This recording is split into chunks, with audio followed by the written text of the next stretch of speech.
Handcuffed and unceremoniously shoved into the back of a patrol car, she struggled to reconcile what was unfolding with her own memory of a quiet afternoon. What began as a minor parking misstep in a sleepy Midwestern town had quickly spiraled into an ordeal she could hardly have imagined. The officer, red-faced and impatient, had demanded a $500 cash fine on the spot, refusing to accept her polite insistence that the faded no parking sign and obscured curb markings were misleading. When she calmly asked to see a ticket or proper paperwork, his anger flared. He drew his sidearm, pressed its cold barrel into her ribs, and snapped handcuffs onto her wrists as though she were a dangerous felon. Through the tinted rear window, she caught glimpses of stunned neighbors. A teenager paused mid-sip of soda, phone raised. A young jogger stopped in place, breath caught between steps, and an elderly gentleman lowered his folded newspaper, eyes wide. The patrol car's flashing lights painted the street in urgent red and blue as the officer barked out her Miranda rights with a mocking grin, an imperious declaration rather than a legal formality. Then, without a backward glance, he gunned the engine toward the station, leaving her alone with her racing thoughts in the echo of that dry metallic click. Inside the cramped cruiser, she sat bolt upright, her back pressed against vinyl wrists burning from the unnatural angle of the cuffs. Every muscle in her body tensed against the indignity, yet her military-trained composure remained intact. This was more than a parking dispute. It was a stark display of power run amok, a humiliation inflicted by one sworn to protect. As the town's faded storefronts passed by, she realized that the true measure of justice often reveals itself in such small towns, and that her resolve to seek the truth was only beginning to steel itself. The lobby of Oak Ridge Police Station felt frozen in time, its once pastel walls now cracked and flaking, its linoleum floor stained with years of indifferent footsteps. A board-duty sergeant sat behind a chipped oak desk, half listening to Dalton's triumphant tale of arresting the stubborn Parker. Around him, two young officers scrolled through their phones, unconcerned as she was marched past. Without hesitation, Dalton barked that she had refused to pay his cash fine, earning only a dismissive glance from the sergeant, who pointed toward interview room 2 without a word. Inside that small room, the fluorescent light buzzed overhead, revealing pale green paint peeling like old wallpaper. A single metal table and two battered plastic chairs stood guard against the walls, an unwelcoming stage for role reversal. Dalton shoved her into the chair nearest the door, the cuff chains rattling as they bit into her wrists. He sneered, "You're going to pay for this stunt," then stalked toward a filing cabinet. Clearing her throat, she asked quietly, "May I make a phone call?" Dalton laughed, bearing impatience beneath his uniform. Before he could refuse, the duty sergeant reappeared and muttered, "5 minutes on the station phone." 10 seconds later, she gripped the receiver and dialed a highly classified Pentagon hotline. Firm and precise, she spoke Colonel Anita Fowler, service number 749 PHA Charlie 6. Request immediate personnel protection. In the seconds that followed, the room as stale air stiffened. Dalton's confident smirk wilted as he registered her rank and keywords, Colonel Fowler, Pentagon, spoken in clipped military cadence. His scowl flickered into panic, but he said nothing, frozen by the power those words wielded. Though still cuffed, her posture remained unbowed. The clash of authority in that faded interview room had only just begun, and she held the dignity that no officer's overreach could strip away. Barely had the echo of her coded request faded when an earth-shaking rumble announced their arrival. Through the station's grimy windows, she saw 5 imposing matte black SUVs whip to a halt, tires screeching as doors swung open in unison. Out poured a dozen soldiers in crisp combat fatigues, vests gleaming under the late afternoon sun. At their head strode Major Julian Scott, tall, silver-haired, and exuding an authority that left no room for question. Inside the station lobby, the contrast was stark. The shabby paint, the flickering lights, the whispering officers all seemed to fade away as Scott marched past a shell-shocked Chief Harper. The chief, his sun-baked face ashen and sweat-dampened, stumbled forward, offering apologies that tumbled out in a panicked rush. Harper's usual bluster was gone. In its place, visible regret. Without pause or preamble, Major Scott entered interview room 2. His heavy boots thudded against the linoleum as he approached the metal table where she sat, wrists still ensnared in cold steel. He spoke in a measured, iron quiet voice that brooked no argument. "Uncuff the colonel at once." The arresting officer, pale and fumbling, fished for the keys with hands that trembled. Each click of the lock echoed like a verdict. When the final chain fell away, she stood brushing invisible dust from her blouse as though shedding the indignity of her brief confinement. Scott offered a crisp salute. She returned it, her posture as steady as the columns of the Pentagon itself.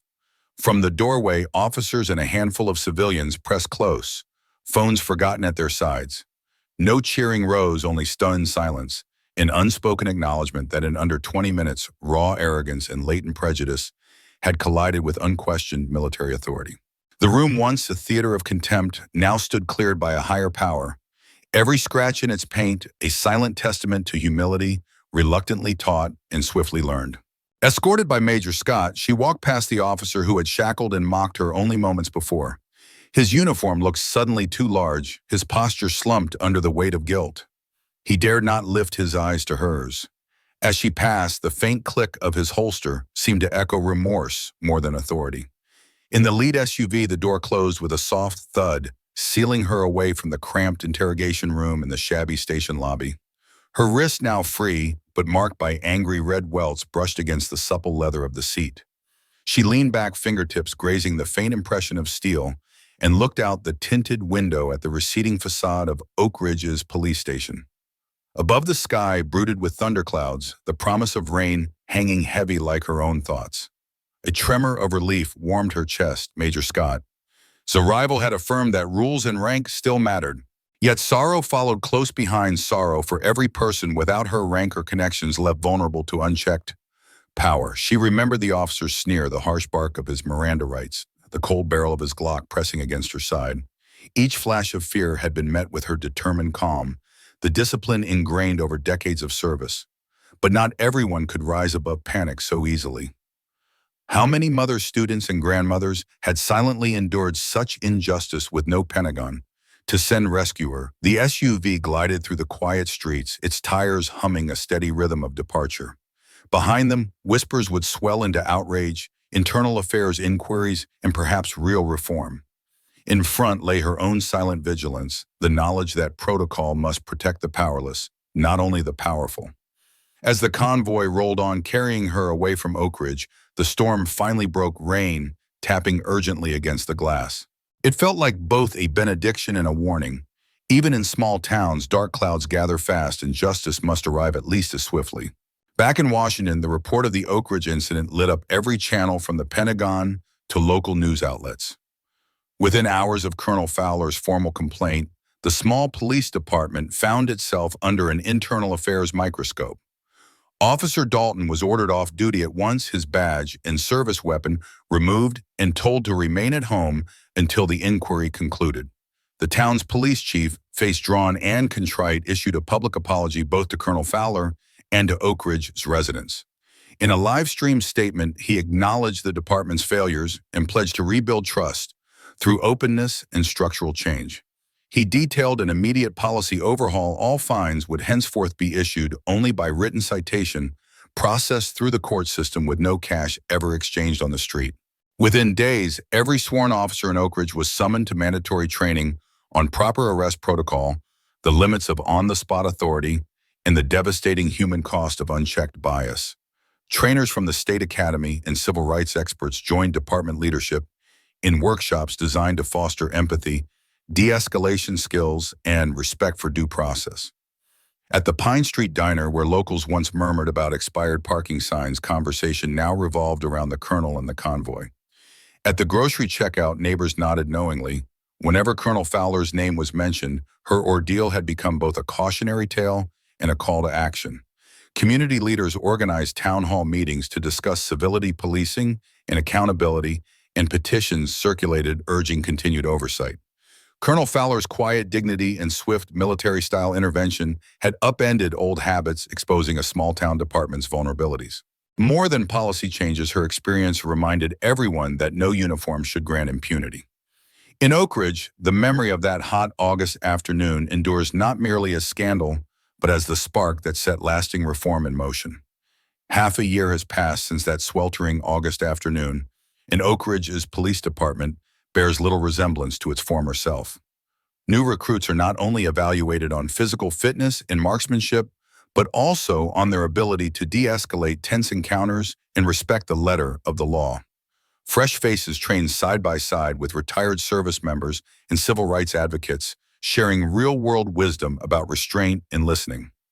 Every patrol car now carries a functioning body camera, and officers know those recordings upload instantly to an independent review board, no exceptions.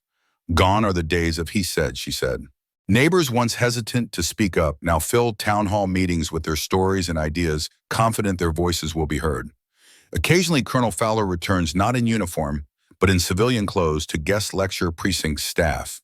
She speaks softly yet firmly about her own experience, how a routine parking check spiraled into a brush with disgrace, and how strict adherence to procedure can diffuse misunderstandings before they escalate. Her presence reminds everyone that no badge should eclipse due process.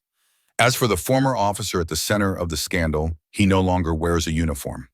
The internal investigation confirmed he used excessive force and violated department policy charges that cost him his badge. He now attends court-mandated bias awareness counseling, a daily reminder that authority comes with responsibility. In Oak Ridge today, children see patrol cars as protectors rather than threats, and parents know they can report concerns without fear. A simple parking mistake once revealed a dangerous flaw in the system. 6 months later, that mistake has become the catalyst for lasting reform, showing that vigilance and accountability can revive trust even in the smallest of towns. 1 year on Oak Ridge as transformation culminates in a public report delivered by the police chief at a packed town hall meeting. The mayor and council members nod in approval as funding is earmarked for expanded community policing programs. A newly formed citizen advisory panel, a diverse cross-section of residents, clergy, educators, and small business owners, meets monthly to review policies, body cam footage, and any complaints. At the Regional Law Enforcement Symposium, Colonel Fowler's ordeal is featured as a case study in corrective measures when authority goes unchecked. Local schools invite officers into classrooms or for open forum sessions where students and officers discuss rights, responsibilities, and respect, building empathy on both sides. Even the faded no parking sign on Pine Street has been replaced with clear, unmistakable markings, a small but potent symbol of the town's commitment to transparency. In the corner booth of the old diner, a framed newspaper clipping of the military convoy's arrival now hangs above coffee mugs, a daily reminder that dignity must never be cuffed. Oak Ridge remembers. Oak Ridge has learned. News of Oak Ridge's turnaround spreads quickly through the Midwest. County sheriffs and police chiefs from neighboring Dinwiddie, Silvervale, and Crestwood convene at an interagency ethics summit to study the small town's reforms. They share best practices on clear signage, written citations for fines, and robust body cam policies. In the state capitol, lawmakers introduced companion bills to standardize on-the-spot fine procedures across all jurisdictions, forbidding cash collections and requiring paper citations filed both with the court and an independent review board. The proposed legislation also mandates quarterly training on de-escalation tactics, civil rights protections, and unconscious bias awareness for every sworn officer in departments of fewer than 100 personnel. Media outlets feature Oak Ridge as a headline example of swift, principled reform when civilian rights clash with unchecked authority.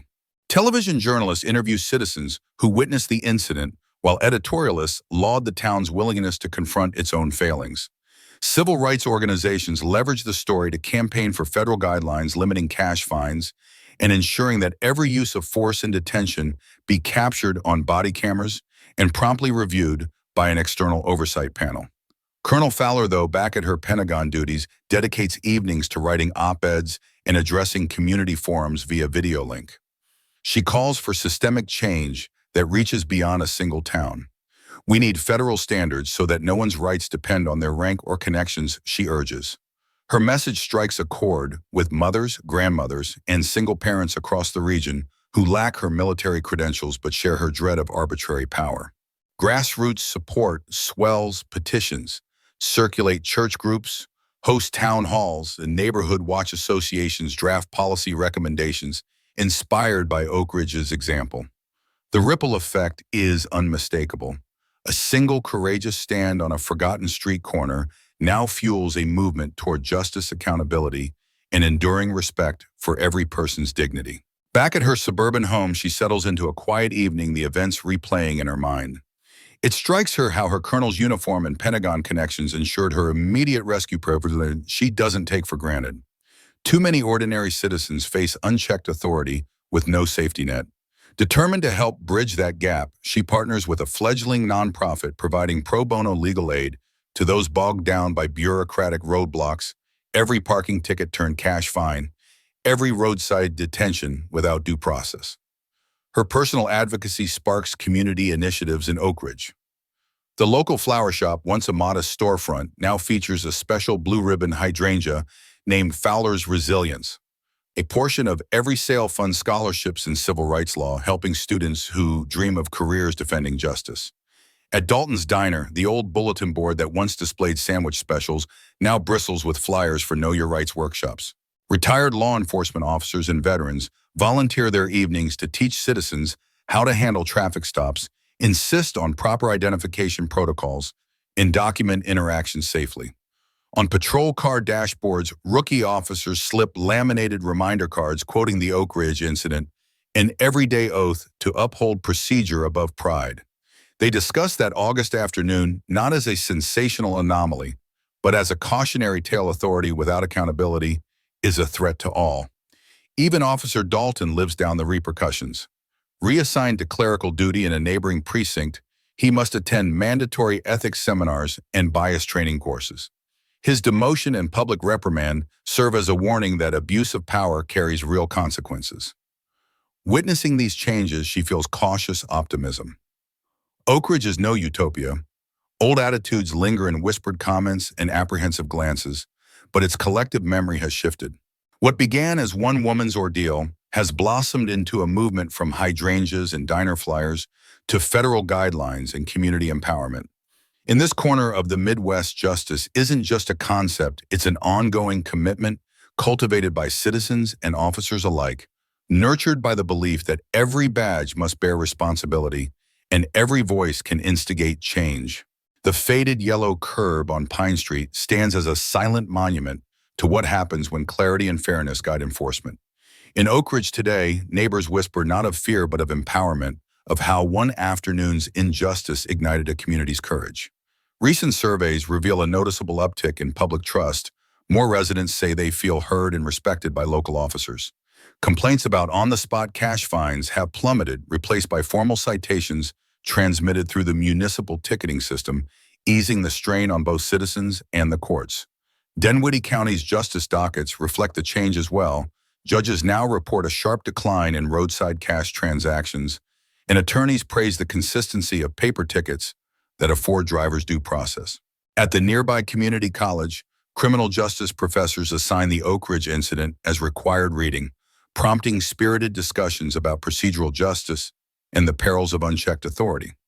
Law enforcement conferences across the state feature panels dissecting every detail from faded signs to split-second decisions, affirming that lessons learned here can reshape departments everywhere.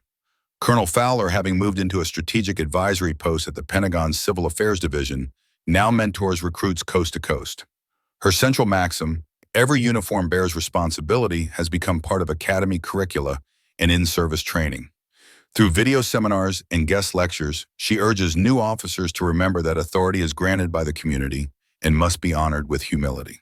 In this once picture-perfect town of manicured lawns and quiet streets, a single act of courage and the swift backup of duty-bound allies sparked a transformation whose ripples extend far beyond rolling hills. Today, those hills echo not only with the hum of daily life, but with the promise that justice once set in motion can carry us toward a more equitable future. And for Oak Ridge citizens, the faded yellow curb no longer signifies restriction. It reminds them that when rules are clear and enforcement fair, everyone stands a little taller. 1 year later, a full revolution of seasons has passed since that August afternoon, and Oak Ridge bears the marks of its own transformation. The once quiet Pine Street curb is freshly painted, its no parking sign bright and unambiguous, a small but lasting testament to community oversight. Officer conduct reviews are no longer whispered rumors, but scheduled, publicized events, with summaries posted to the town's website each quarter. The Citizens Advisory Panel meets faithfully every month at the town hall, Its members residents of all ages and backgrounds, armed with body cam clips and parking ticket data. They work side by side with Lieutenant Voss and her successor, now a young sergeant who sees accountability as the badge's true weight. Training sessions led by Colonel Fowler's videos stream into every precinct from Petersburg to Dinwiddie County, reminding officers that procedure is the backbone of trust. Local schools have embraced the story too. Middle school civics classes stage mock traffic stops, teaching students both their rights and responsibilities. The high school newspaper ran a feature last spring on Jaden, now 17, whose video footage became Exhibit A in that landmark policy change. He's received college scholarship offers to study criminal justice reform, proof that one brave recording can alter a life's trajectory. Economically, Oak Ridge hasn't suffered the backlash some predicted. The diner's sales rose after Dalton's Diner repainted its exterior in solidarity. Blue and tourism to nearby parks ticked upward, visitors curious to see the town that flipped its script on policing. State legislators, spurred by widespread praise, enacted model statutes requiring clear signage and prohibiting spot cash fines across small municipalities. Most importantly, the atmosphere on the street feels different. Neighbors no longer glance nervously at a passing patrol car. Instead, they nod with recognition, exchanging the unspoken confidence that they too have a voice. The cracked pavement may bear scars from seasons past, but in its cracks grows the resilience of a community that learned through one woman's ordeal and the swift intervention of conscience and command that justice thrives when power meets its checks. That story reaffirms one truth: law and conscience must go hand in hand. When an individual stands up for their rights, the community recognizes the power of personal commitment. The clear message is that each of us can be a witness, refusing to watch injustice in silence. Now, I want to hear your thoughts. What do you believe is most crucial to prevent abuse of power? Have you ever witnessed or experienced a similar situation? Please share your personal views and suggestions in the comments. We still have many steps ahead on the journey to end racism. When do you think it will actually end? In 10 years, 20 years? Or only when policies, education, and culture undergo profound change together? Your comments will help expand this conversation and spark fresh ideas for long-term solutions.